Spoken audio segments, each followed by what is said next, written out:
Listo. A ver, ¿dónde nos habíamos quedado? Entonces, ya.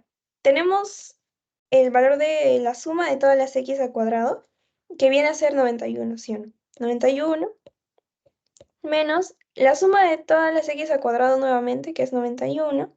Pero en este caso, si se dan cuenta, no, en este caso, la fórmula te está diciendo que es la suma de todas las x, pero el cuadrado está fuera. Eso quiere decir que el valor que debes poner aquí es la suma de todas las x, que es 21, y lo divides pues entre 6, que es el número de observaciones, y lo elevas al cuadrado. Eso vendría a ser la fórmula, y claro, efectivamente, sí, está bien. Acá nada más lo que tienes que hacer pues es resolver y pones tu resultado, ¿no? Que es 7.6, ya luego resulta por ustedes. Y luego, a ver, entonces, nos vamos con la parte que es, ay, no encuentro la clase. Ya, ajá, con la otra fórmula que viene a ser A, porque ustedes saben que para que podamos calcular nuestra fórmula, nuestra ecuación madre, tenemos que saber tanto el valor de B como el valor de A. En ese caso, aquí tenemos esto de acá, y también es reemplazar nada más, ¿sí? Entonces sería A, que es la suma de todas las 10. A ver, ¿quién me dice cuánto es la suma de todas las 10 según nuestra tablita?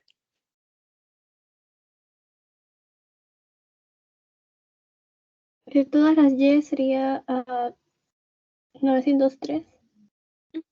903. Ay, sorry, arriba. 903. ¿Sobre qué número? Sobre las 6 observaciones. Exacto, y acá también, ¿no? ¿Y cuánto sería la suma de todas las X?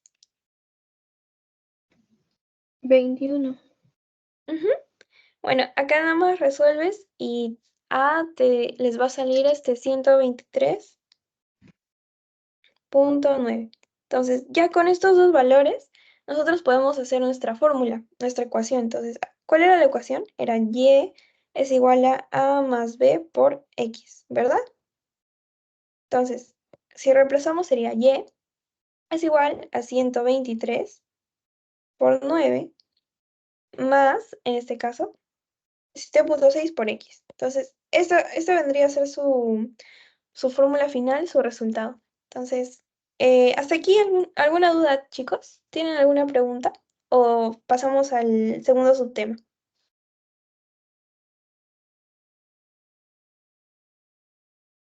Chicos,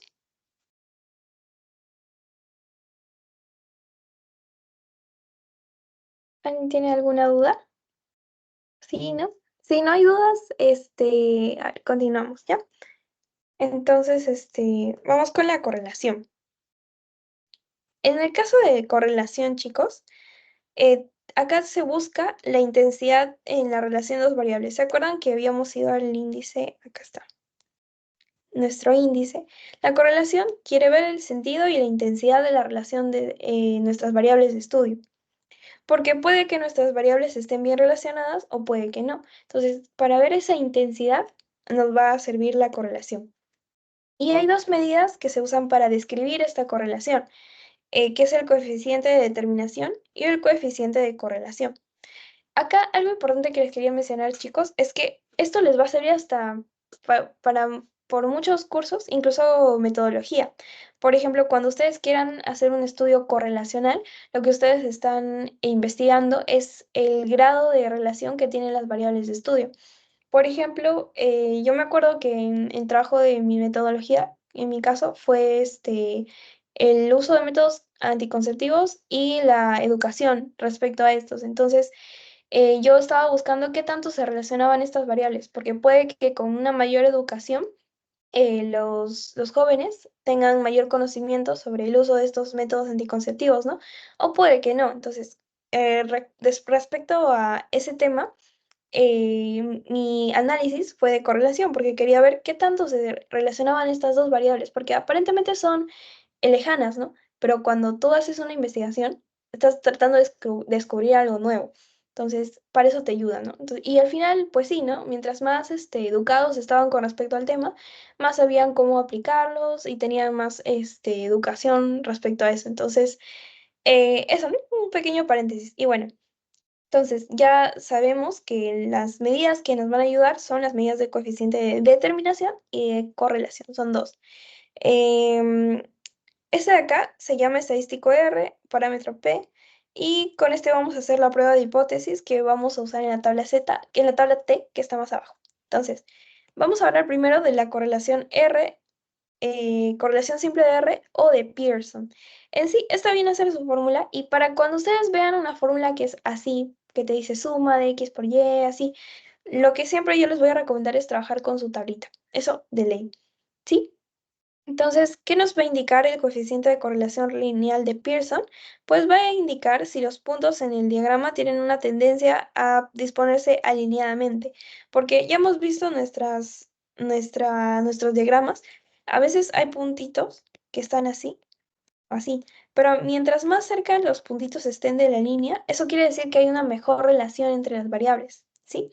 Lo que uno busca es que estos puntitos siempre estén lo más pegados a la línea posible, o sea, en todo lo que se pueda. Y para eso nos va a ayudar la correlación simple de R de Pearson. Ahora, solo antes de bajar, un último refuerzo. Ustedes, cuando les hablen de interpretación de coeficiente de R, entonces van a decir que vamos a buscar el sentido y la intensidad con eso, ¿sí? Ustedes ya inmediatamente piensen que son sinónimos. Coeficiente de R, ya, sentido e intensidad. Eso es lo que estamos investigando de las variables. Ya, ahora sí. Ahora que hemos visto que se puede calcular con este coeficiente, entonces vamos a ver primero lo que es el sentido, luego la intensidad. En cuanto al sentido es muy sencillo. Puede ser directo o inverso. Directo cuando los dos suben e inverso cuando uno sube y el otro baja. Generalmente, no generalmente, siempre la variable dependiente se va a ajustar a la variable independiente. Por eso se llaman así, ¿no? Y bueno, pues acá cuando es directa, tu línea siempre se va a ir para arriba. Y cuando es inversa, se va a ir para abajo por los motivos que ya les había explicado. Ahora sí, aquí el chiste es en la intensidad. ¿Por qué? Porque acá vamos a tener dos tipos de intensidad o de correlación, ¿no? De intensidad. La correlación positiva y la correlación negativa. Por eso lo he separado en dos diapositivas para que ustedes no se pierdan al momento de leer las gráficas. ¿Qué vamos a ver en la correlación positiva? Acá tenemos cuatro subtipos: la correlación positiva perfecta, la positiva intensa, la positiva moderada y la positiva débil.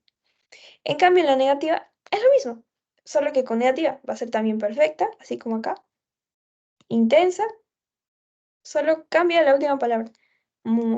Solo se permanece la última palabra, moderada y débil. Lo único que cambia es que acá es positiva, ¿ven? Positiva, positiva, positiva, positiva, y acá es negativa. Entonces, ¿cómo pueden aprenderse estos nombres que parecen complicados de memorizar? Es una forma muy sencilla. Mira, ustedes piensen que la correlación positiva perfecta es un AD. ¿Por qué? Porque cuando vamos a hablar de correlación positiva perfecta, cuando R, que es el valor de Pearson que estábamos hablando arriba, va a adoptar el valor de 1. Piensen que 1 es como la nota máxima que pueden sacar, ¿sí? Entonces, esta va a ser una D, la nota perfecta. Y ya vamos bajando un poquito. Digamos, cuando R está entre el valor de 1 y 0.5, entonces ya tenemos, digamos, una nota de A. Y quizá cuando es más bajo todavía el valor de R, va a ser una nota B. Y cuando ya es menor a 0.5, pero mayor a 0, entonces vas a estar como jalado, ¿no? Por eso es que es débil. Acá es moderada, intensa y perfecta. Eso, y acá quiero que echen un ojo en las gráficas. Si se dan cuenta, mientras más alto sea el valor de R, están más cerca a la línea. Por eso es que es perfecta. La relación es muy intensa, ¿no? Acá es relativamente intensa, o sea, no es tan intensa como acá, pero sigue siendo intensa. Ahí valga la redundancia. ¿Por qué? Porque algo así va a ir nuestra línea. Entonces, estos puntitos no están tan cerca como acá, pero todavía siguen teniendo una dirección. En cambio acá ya pues parece que están cada vez más dispersos y acá no siguen un orden en absoluto. Entonces eso, ¿no? Igual acá, la única diferencia es que la negativa se va a ir para abajo. Entonces acá en la perfecta los puntitos siempre están cerca de la línea, acá están un poco más dispersos de la línea, acá más dispersos y acá definitivamente dispersos. Entonces es... Y ahí, por si les van a preguntar en el examen, ¿no? Cuando adoptan, ¿no?, los valores de R, si es cero, ustedes deben decir que no existe correlación. Y si adopta el valor de -1 o 1, pues ustedes dicen en este lado que es positiva perfecta y acá es perfecta negativa. ¿Mm? Solo al revés. Ahora, lo que nosotros llamamos no existe correlación también es sinónimo de incorrelación. ¿Qué es la incorrelación? Es cuando el coeficiente de correlación es cero, ¿sí? Es decir, no existe relación entre las variables. ¿Y qué quiere decir? Que hay valores de X por encima de la media y también hay valores de Y por encima o debajo en proporciones similares. O sea, parece un trabalenguas, pero básicamente lo que te quiere decir es que los puntitos van a estar dispersos, sin un orden. Porque lo ideal sería que estén o encima o abajo o todos bien pegaditos a la línea. Pero acá van a estar así, sin orden, dispersos, como en el patio de recreos. Entonces, por eso es que tú puedes decir ahí no hay relación para nada. Es como que yo estudié la relación entre papas y camotes, ¿no? No hay nada, a menos que sean tubérculos y esa sea la única relación que comparten, ¿no? Pero hay variables que efectivamente no se van a relacionar para nada y así va a lucir su diagrama. Entonces, eso. Y ya casi para terminar, tenemos las propiedades del coeficiente de relación. Esto es para que nada más que nada ustedes lo lean con calma. Lo más importante aquí es que ustedes sepan que si R0 las variables no están relacionadas o son incorrelacionadas. Cuando la relación lineal perfecta va a ser cuando R sea 1 o -1, ¿no? Pero van a estar en los extremos. ¿Qué más? Cuanto más cerca esté R de 1 o de -1, mejor será el grado de relación lineal, siempre que no existan observaciones anómalas. ¿Por qué? ¿Por qué es esto? Si nos vamos aquícito, ustedes pueden afirmar que así R adopte el valor de -1 más 1, la relación es intensa. ¿Por qué? Porque están en los extremos. Cuando están en los extremos, eso quiere decir que la relación es muy fuerte, así sea 1 o así sea -1. Porque, por ejemplo, en este caso de positiva, ¿cuándo es positiva? Cuando los dos van para arriba, ¿verdad? Entonces su relación es que ambos sí o sí siempre van para arriba, pero de forma muy intensa. En negativa es que uno sube y el otro baja, pero aún así ese es su tipo de relación, ¿sí me entienden? Es como que no importa si uno se va arriba o otro abajo, eso no tiene nada que ver con la intensidad, porque dirección e intensidad son cosas diferentes. Acá cuando te dice negativa te está hablando de la dirección, positiva también dirección, pero cuando te está diciendo perfecta, te habla de la intensidad, que están muy relacionados, ¿sí? Entonces, en ese aspecto no se confundan. Y la última parte de la teoría es la significancia estadística, que viene a ser básicamente lo siguiente. Cuando tú hallas tu coeficiente de relación, el valor R que hemos estado hablando estos últimos minutos, tú vas a tener un resultado X, ¿no? Ya sea 1, 0, 0,5, pero eso es el valor así por sí solo, no te va a decir si la relación es estadísticamente significativa, porque pueden haber errores. Tú de todas maneras te tienes que asegurar de que tus resultados sean verídicos. Y para eso se aplica la prueba de hipótesis, lo que habíamos visto las semanas pasadas, si se acuerdan, ¿sí? Todo lo que es prueba de hipótesis es lo que nos va a poner, por ejemplo, por así decirlo, en test, en prueba, ¿no? Qué tan verídica es nuestro estudio, nuestros resultados. Entonces, aquí, al igual que en los otros casos, tenemos una hipótesis nula y una hipótesis alterna. Sí, la hipótesis nula básicamente propone que R va a ser igual a cero, mientras que la alterna propone que R va a ser diferente de cero. Es decir, que sí existe una relación significativa. En cambio, ustedes saben que la hipótesis nula es la que niega totalmente, ¿no? Entonces, acá te va a decir no hay una relación estadística, ¿no? Y bueno, este de acá es a lo que yo les quería decir. Cuando tenemos igualdad, ¿usábamos una cola o dos colas? Los que asistieron a la clase pasada. A ver, ¿quién se acuerda? Cuando tenemos una equivalencia, ¿usamos una cola o dos colas en esta tablita? ¿Mm? ¿Cómo se hace, chicos? A ver, ¿quién se acuerda?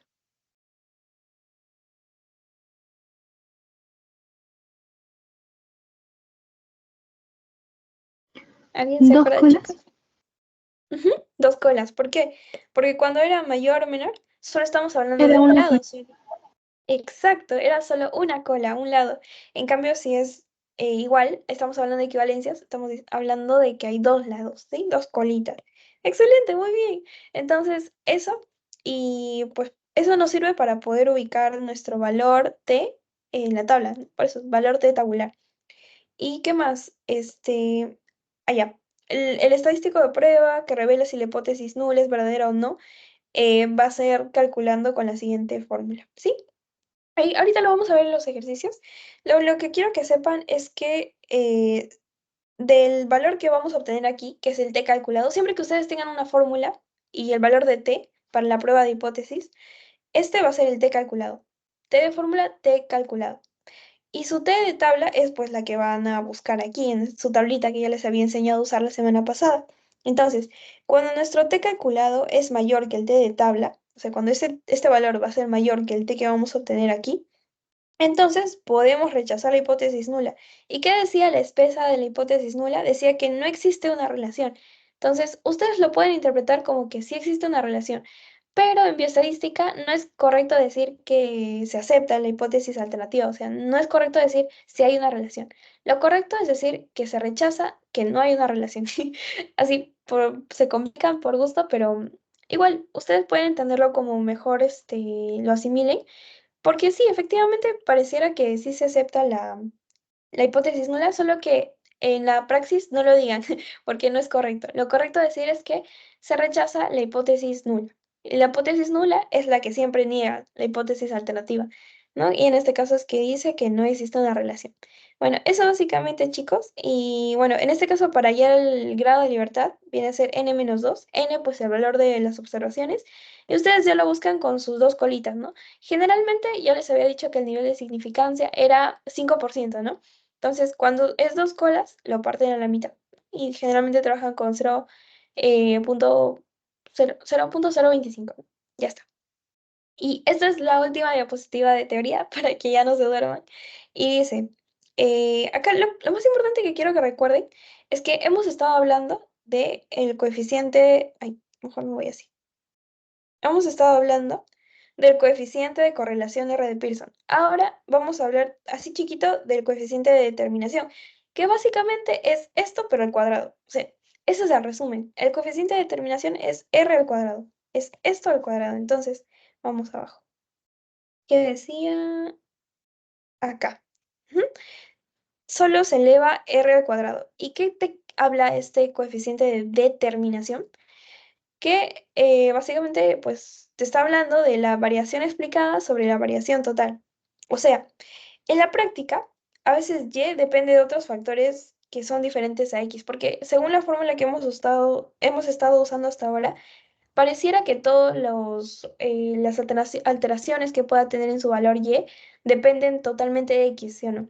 Pero en la vida real hay factores que también pueden alterar la variable dependiente y no necesariamente va a ser las variables que nosotros podemos controlar, que son las variables independientes, sino errores, ¿no? O por eso acá ponemos otros factores.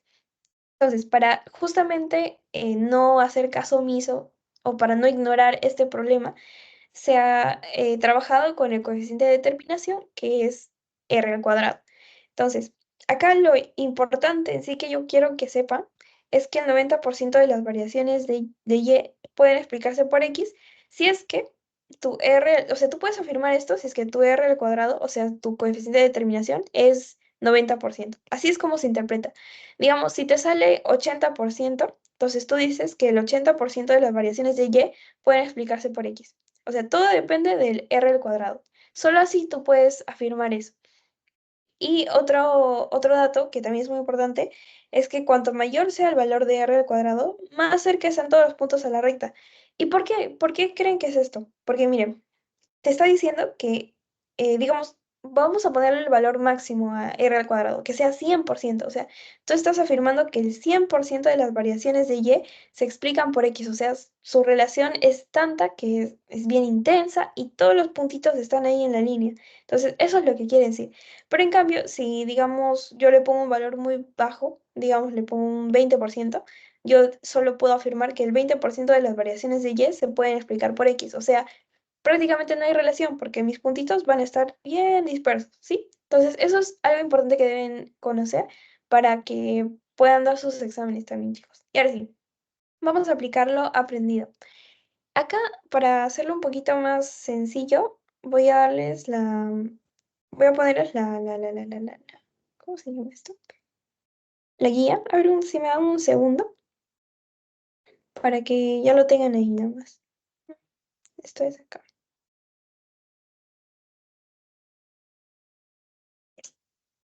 Entonces, ahí voy.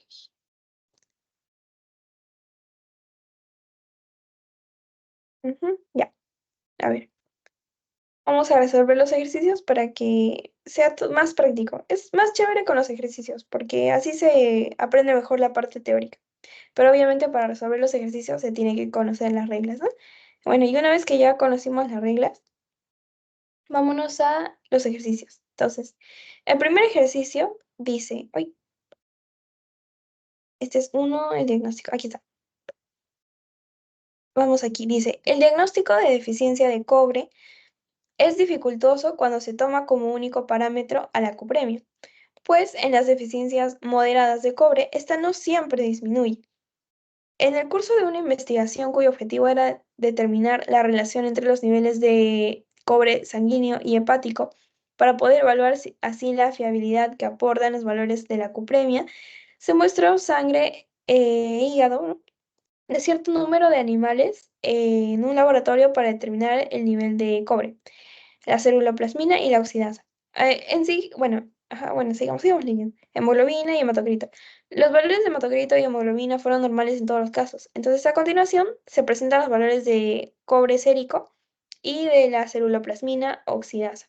Entonces, acá te está dando un súper contexto, pero lo importante, lo primero es que ustedes sepan cuál es su variable dependiente y cuál es su variable independiente. En este caso, chicos, la variable dependiente va a ser su cobre sérico. O sea, ustedes, por así decirlo, pueden establecer ya. Voy a trabajar con este valor de cobre. Lo que va a depender es la ceruloplasmina oxidasa.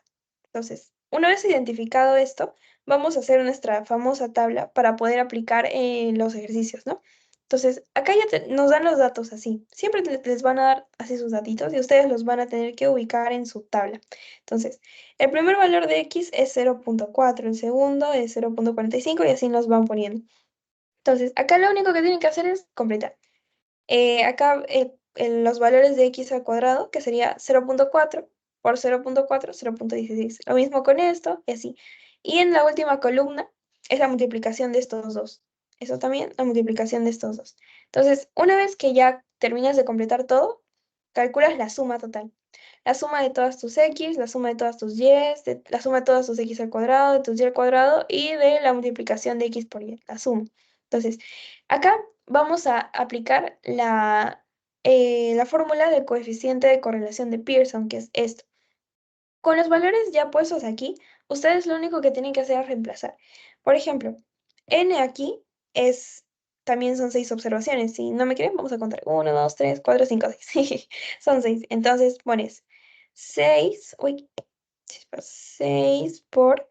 ¿Cuánto te había salido la multiplicación de x por y? O sea, la suma de todas estas x por y nos sale 139,17. Entonces, acá va ese valor, ¿sí? Luego, a esto le quitamos, según la fórmula, la suma de todas las x. ¿Cuánto había salido? 3,86. Y eso lo multiplicamos la suma de todas las 10, que es 191. Es básicamente nada más reemplazar. Entonces, resuelven la fórmula y le sale el valor de R. Entonces, si se dan cuenta, este valor de R, chicos, a ver quién me dice cómo es la intensidad. ¿Se acuerdan que teníamos nuestros gráficos aquí? Eh, Ahí está. Según, de acuerdo a esto, eh, nos está diciendo que el valor de R está entre 1 y entre 0,5, ¿verdad? Entonces, ¿cuál es la intensidad? A ver, ¿quién se acuerda, chicos? ¿Cómo se llama esto, esta intensidad? ¿Será perfecta? ¿Será moderada? ¿Débil? ¿Cómo es?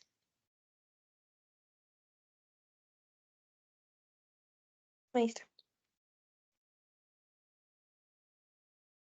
Si R vale 0,89.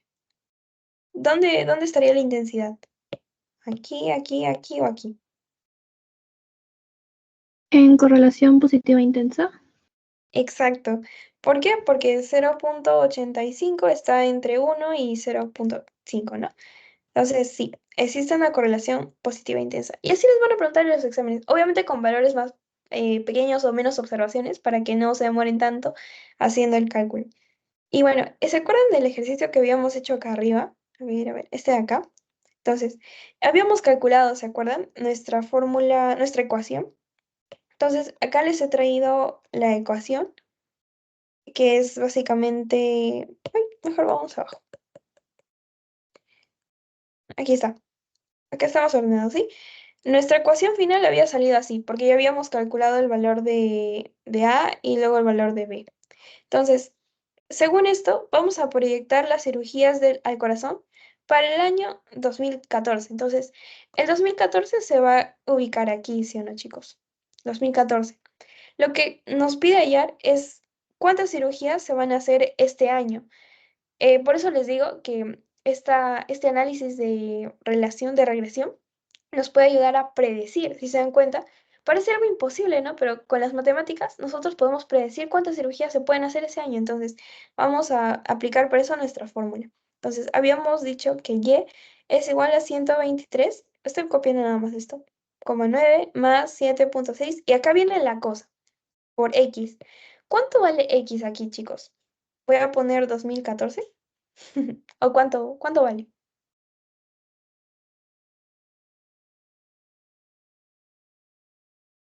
A ver, chicos, ¿quién me dice? Si estuvieran atentos al otro ejercicio.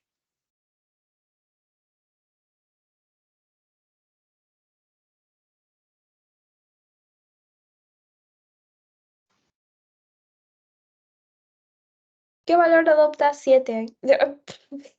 Ya les dije. Pero sí me entienden, ¿no? ¿Qué valor por qué adopta el valor de 7? Porque estamos hablando del año 7, del séptimo año. Entonces, este séptimo año es el 2014, es lo mismo. Y lo que queremos hallar es el número de cirugías que se van a hacer ese año. Entonces, lo único que tienen que hacer es resolver esto. Multiplicamos 7 por 7,6 y aquí está, ¿ven? La interpretación viene a ser que para el año 2014 se estima que van a haber 177 cirugías de corazón. Si me salió 177,14, aún así pongo 177, sí, porque no está excediendo el 0,5. Entonces, no puede haber una cirugía y media, ¿no? Son números enteros. Entonces, pone 177. ¿Alguna duda hasta aquí, chicos? Si todo está claro, me ponen un corazoncito y seguimos con el siguiente problema. Muy bien, chicos. Ya, entonces, el siguiente problema es también sencillo, solo es comprender qué te está pidiendo y que tú puedas hallar tu variable dependiente e independiente. A ver, primero dice, se efectúa un experimento médico para poder determinar el efecto de la droga efedrina en las pulsaciones del corazón. Un paciente recibe diversas dosis diarias de la droga durante 6 días. Entonces, la tabla sigue resumen los resultados del experimento. Entonces, tenemos dosis diarias total de efedrina y el número de pulsaciones por minuto. Entonces, chicos, ustedes díganme, ¿cuál es la variable dependiente y cuál es la variable independiente?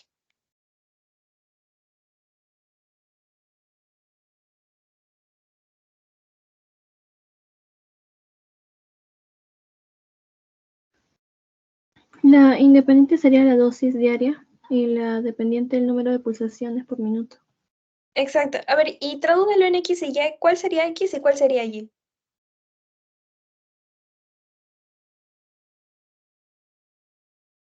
Parece que se fue de casualidad. Pero está bien lo que dice su compañera, sí. Entonces, la dosis diaria es nuestra variable independiente, lo que nosotros vamos a calcular. Entonces, eso es X.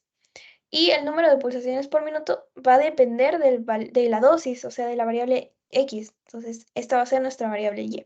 Entonces, una vez identificado eso, vamos a realizar nuestra tablita de siempre, ¿no?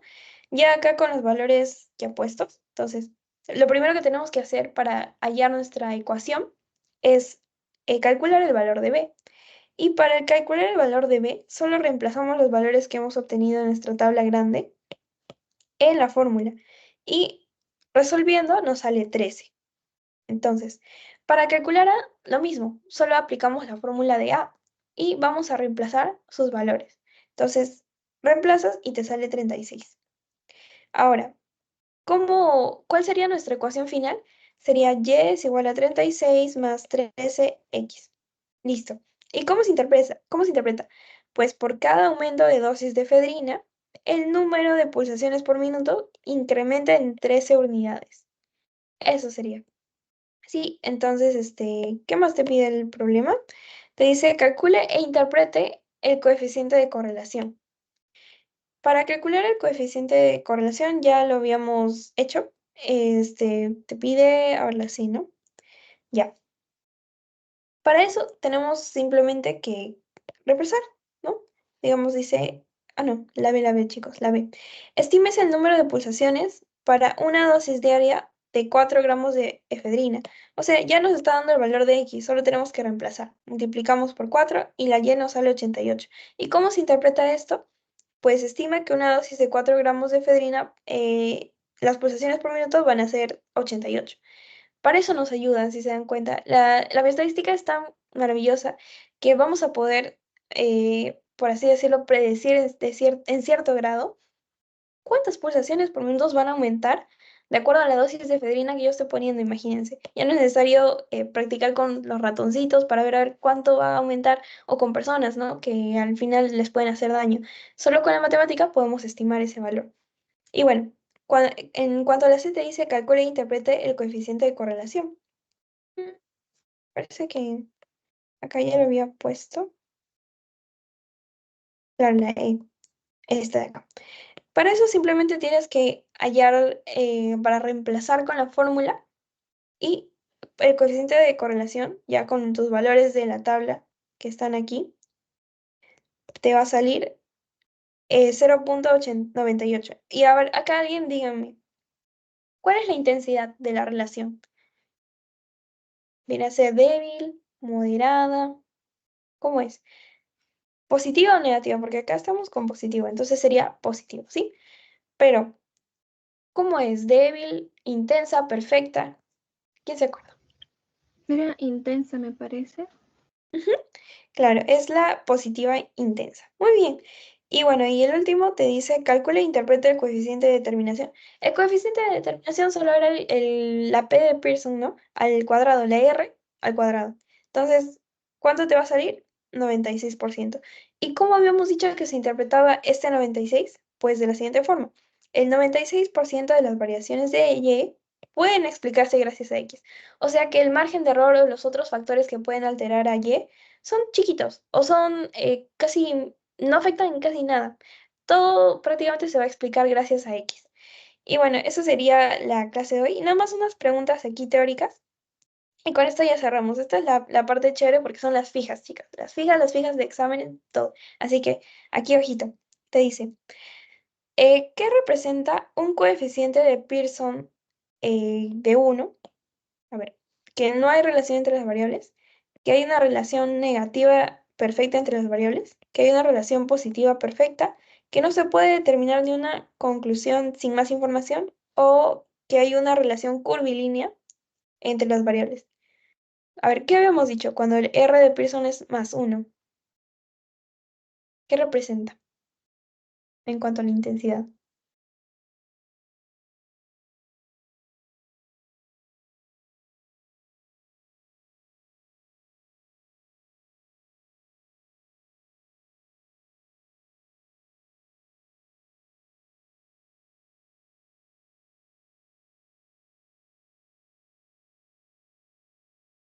A ver, Gina, tú que has estado atenta, tú me has dicho cómo era la relación, la intensidad, cuando era 0,85, cuando es 0,90 y tantos, cuando es de 1, la nota máxima, ¿cómo se llama?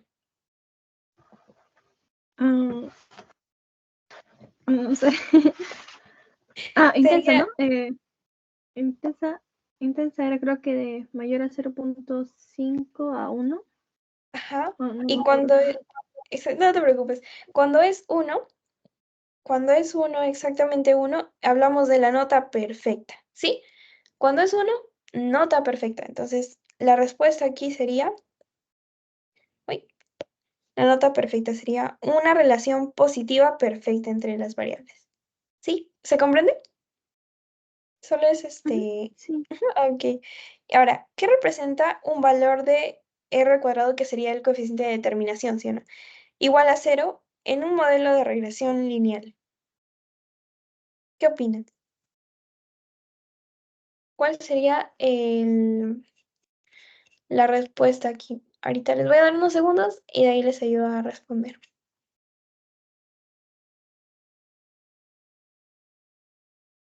Cuando te dice que es 0. A ver, vámonos acá. Listo. Cuando es 0, ¿qué decíamos? mi relación. Exacto. Cuando es 0, no hay relación. Entonces, vamos aquí y decimos, ahí, ¿dónde está? No hay relación entre las variables. Ujú, correcto. Ahora, ¿cuál es la diferencia entre el análisis de correlación y el análisis de regresión? Los dos subtemas de esta clase. Ahora vamos a leer el primer enunciado. Dice que el análisis de correlación describe la intensidad y el sentido de la relación entre dos variables, mientras que el análisis de regresión permite predecir una variable a partir de otra. A ver, seguimos pensando. El análisis de regresión solo se aplica a datos categóricos, mientras que el análisis de correlación se aplica a datos numéricos. No, ¿verdad? Los dos son cuantitativos, entonces categóricos, cualitativo, esta no puede ser. El análisis de correlación es más preciso que el análisis de regresión.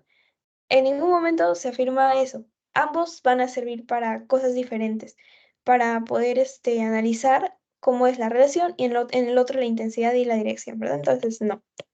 Ahora, el análisis de regresión se utiliza principalmente para datos transversales, mientras que el análisis de correlación se utiliza para datos longitudinales.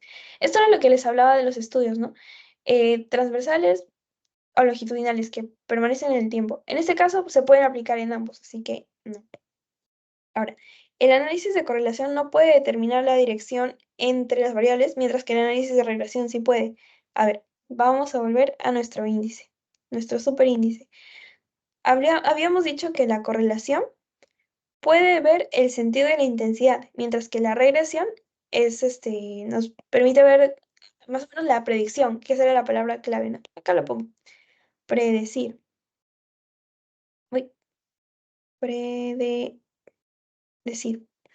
Y acá las palabritas claves son estas. Entonces, regresión con predecir, correlación con sentido e intensidad. Entonces, vamos a volver a la pregunta y aquí te dice, uy, el análisis de correlación no puede determinar la dirección de la relación de las variables. Eso es falso, porque sí puede, correlación sí puede. Quien no puede en sí sería el análisis de regresión, ¿verdad, chicas? Aquí está. Entonces sería la A. Exacto, muy bien, exacto, perfecto, sería la. Muy bien, entonces aquí la marco, ¿sí? Listo. Y el último dice, ¿cuál de las siguientes afirmaciones describe mejor a un coeficiente de determinación? Que sea alto, ¿no? En un modelo de regresión. Si se acuerdan, ya les había dicho, ¿qué significa que este valor sea lo más alto posible? A ver, que el modelo de regresión no es válido, que la mayoría de la variabilidad la variable dependiente es explicada por la variable independiente, que hay una relación débil entre las variables, quizá que los datos no siguen una distribución normal o el modelo de regresión es sobreajustado. A ver, vamos a ir a la única diapositiva que hablaba del coeficiente de determinación. En este caso, aquí está. ¿Qué nos dice la r al cuadrado? Pues nos va a decir en sí cuánto, cuánto se explica, ¿no? El cambio de la variable x por la variable y. No, perdón. El cambio de la variable y por el valor que va a adoptar x. En este caso, se va a poner de la siguiente forma. Es una proporción. Es la variación explicada sobre la variación total. Es decir, te está diciendo cuánto podemos explicar de la variación gracias a x y cuánto no. Porque la variación explicada es en sí lo de x, ¿verdad? En cambio, la variación total es X más ese error que no sabíamos, ¿se acuerdan? Entonces, si nuestro valor de Y puede cambiar de acuerdo al valor de X, entonces esta viene a ser la variación explicada. Y la variación total es todo. Entonces, vamos a la pregunta. ¿Qué te dice? Ajá. Por ejemplo, acá dice, la mayoría de la variabilidad en la variable dependiente es explicada por la variable independiente. A ver, ¿qué opinan, chicas? Efectivamente, esta es la respuesta. Porque, mira, vamos a analizar las demás. Dice, el modelo de regresión es válido. No tiene nada que ver con su definición, ¿no? Entonces, no. Hay una relación débil entre las variables. En sí, el coeficiente de determinación no te va a ayudar a ver si la relación es fuerte o es débil, o sea, la intensidad, sino cuánto de la variación de Y se va a explicar por X o por X más el error. Entonces, no. Eso sería más bien de correlación, ¿no? ¿Qué más? Los datos no siguen una distribución normal, no hace referencia a nada de eso. Y el modelo de regresión es sobreajustado, pues tampoco, ¿verdad? Entonces nos quedamos con que la mayoría de la variabilidad en la variable dependiente es explicada por la variable independiente. Independiente, siempre recuerden que es X y la variable dependiente es Y. O sea, ¿cuánto de esta variación se va a explicar por esto? Y bueno, con eso terminamos, chicas. Y la frase del día es que siempre el primer paso es el más difícil. Lo demás se hace sencillo. Así que así váyanse motivadas para seguir estudiando y practicando porque en sí los ejercicios no son complejos. Solo tienen que ejercitar su cerebrito para que cada vez agarren más agilidad. Porque si se dan cuenta, solo es reemplazar valores y resolverlo pues con tu calculadora, ¿no? Tienen que más que nada aprender a interpretar los enunciados y lo básico, a diferenciarlo de la variable dependiente y lo de la variable independiente. Entonces, con eso ya nos estaríamos despidiendo. Ahorita les voy a pasar el link del post a ver si me dan un ratito. A ver.